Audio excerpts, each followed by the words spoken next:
நண்பர்களே, welcome to mix media. இன்றைக்கி நம்ம சிம்பிளாக ஒரு முருங்கைக்காயை வச்சுட்டு ரொம்ப குயிக்காக செய்யக்கூடிய ஒரு பொரியல் தான் பார்க்க போகிறோம். இந்த பொரியல் நம்ம குயிக்காகவும் செஞ்சிடலாம், அதே சமயம் டேஸ்ட் சூப்பராக இருக்கும். கண்டிப்பாக எல்லாருமே ட்ரை பண்ணி பாருங்கள். இந்த முருங்கைக்காய் பொரியல் எப்படி செய்யலாங்கிறத பார்க்கலாம். நம்ம யூஸ்வலாக சிம்பிளாக நம்ம மிளகாத்தூள் போட்டுட்டு ஆனியன் போட்டுட்டு நம்ம பொரியல் பண்ணுவோம். ஆனால் இந்த மாதிரி செஞ்சோன்னா இன்னும் கொஞ்சம் டேஸ்ட் ரொம்ப சூப்பராக இருக்கும். ஃபர்ஸ்ட் நம்ம இந்த பொரியல் செய்யறதுக்காக ஒரு கடாயில் தண்ணி ஆட் பண்ணிக்கலாம். அது கூட நம்ம கட் பண்ணி வச்சுருக்கிற முருங்கைக்காய், கொஞ்சமாக மஞ்சள் தூள், தேவையான அளவு உப்பு ஆட் பண்ணிவிட்டு நல்லா கலக்கி கொடுத்துருவோம். இந்த காய் வேகிற வரைக்கும் நம்ம லிட் போட்டு க்ளோஸ் பண்ணி வச்சிடலாம். இந்த காய் வேகிறதுக்குள்ளே நம்ம ஒரு மசாலாவை அரைச்சி ரெடி பண்ணிக்கலாம். ஃபர்ஸ்ட் இந்த மசாலா செய்கிறதுக்காக மிக்ஸி ஜார் எடுத்துப்போம். அதில் வேர்க்கடலை ஆட் பண்ணிக்கலாம். நம்மளுடைய காரத்துக்கு தேவையான அளவு வரமிளகாய் ஆட் பண்ணிக்கலாம். ஆட் பண்ணிவிட்டு மிக்ஸி ஜாரை நம்ம அரைச்சி எடுத்துகிட்டு வந்துடலாம். நம்ம அரைக்கும் பொழுது 1-2 அரைக்கணும். ரொம்ப நைஸாக பவுடரியாக அரைக்கக்கூடாது. கொஞ்சம் நமக்கு அந்த வேர்க்கடலை தெரிகிற மாதிரி அரைச்சா போதும்.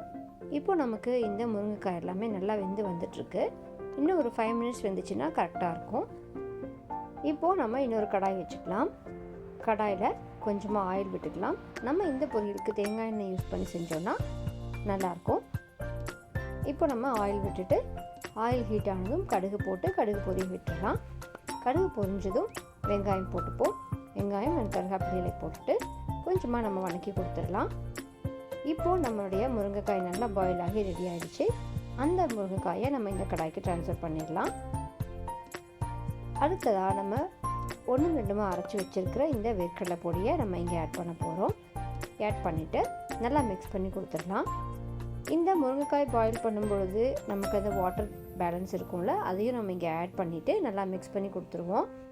ரொம்ப வாட்டரை ஆட் பண்ணாமல் கொஞ்சம் அளவாக ஆட் பண்ணிவிட்டு நல்லா மிக்ஸ் பண்ணி கொடுத்துட்டோம் அப்படின்னா நம்மளுடைய இந்த முருங்கைக்காயில் அந்த பீனட்ஸ் எல்லாமே நல்லா கோட் ஆகிட்டு சாப்பிடும்போது அதோடைய ஃப்ளேவர் அண்ட் டேஸ்ட் சூப்பராக இருக்கும்.